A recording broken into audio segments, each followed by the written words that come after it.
1960 में Edwina Mountbatten की death Malaysia के एक आइलैंड पे हो गई। You can not believe it. Edwina Mountbatten को भारत की पार्लियामेंट के अंदर श्रद्धांजलि दी गई है। यह किताब है, इस किताब के राइटर हैं कुंवर नटवर सिंह, जो जवाहरलाल नेहरू और इंदिरा गांधी की किचन कैबिनेट के खास आदमी थे। इस किताब का नाम है one life is not enough. इसके पेज नंबर 42 के ऊपर यह घटना लिखी हुई है जो मैंने आपको हिंदी में बताई है।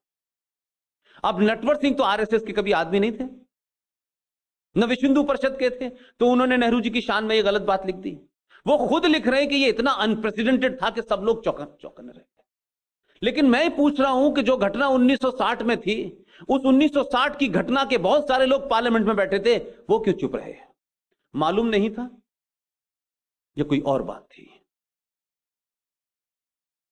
इस तरह से बहुत सारी ऐसी घटना है, लेकिन मैं उसका रेफरेंस सिर्फ इसलिए देना चाहता हूं ताकि इस देश को यह पता चले कि जिन लोगों ने उनके साथ जीवन बिताया है, कुंवर नटवर सिंह आज भी जीवित हैं, ठीक ठाक हैं, मिल सकते हैं आप। ये पूछ सकते हैं कि ये किताब कहीं ऐसा तो नहीं है कि उनके नाम से किसी ने छपवा दी हो, ऐसा भी नहीं। 1968 में इस देश के युवा और आधुनिक प्रधानमंत्री राजीव गांधी की शादी हुई। मेरा उस पर कोई विवाद नहीं है, कोई विवाद नहीं है, वो उनका पर्सनल मैटर है। लेकिन 1969 में श्रीमती इंदिरा गांधी, उस वक्त ये परंपरा थी कि प्रधानमंत्री के परिवार में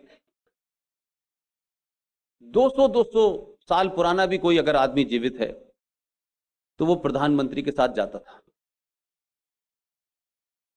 तो राजीव गांधी और सोनिया गांधी 69 में श्रीमती इंदिरा गांधी काबुल गई, और काबुल में आप सब जानते हैं कि बादशाह खान बड़े लीडर थे, उन सबसे मिली। और शाम को उन्होंने नटवर सिंह से कहा कि राइड पे चलते हैं। तो जो प्रोटोकॉल होता है प्रधानमंत्री का, पूरा उनके साथ था। तो काबुल से कुछ 10-12 मील गाड़ी में वो गई। अब आप इस पूरी घटना को यह भी कह सकते हैं कि ये स्पॉन्टेनियस हो सकती है, लेकिन मैं इसको स्पॉन्टेनियस नहीं मानता। पूरा प्रोटोकॉल तोड़ करके, जो उनके आइटिनरी में नहीं था, आप नटवर सिंह को लेके गई, उसमें अफगानिस्तान की तमाम सिक्योरिटी शामिल थी। और रास्ते में जब काफी आगे निकल गई तो एक बहुत खंडर सा जगह पड़ती, बिल्कुल खंडर सा था, कुछ उस पे 8-10 पेड़ लगे हुए थे। तो उन्होंने पूछा अपने प्रोटोकॉल अफसर से कि ये क्या है? तो उसने कहा, साहब ये बाग-ए बाबर है, बाग-ए-बाबर। उन्होंने गाड़ी रुकवाई और वहां गई वो, और फिर उसके बाद उस बाबर की मजार पर 10 मिनट तक सर झुका के खड़ी रही।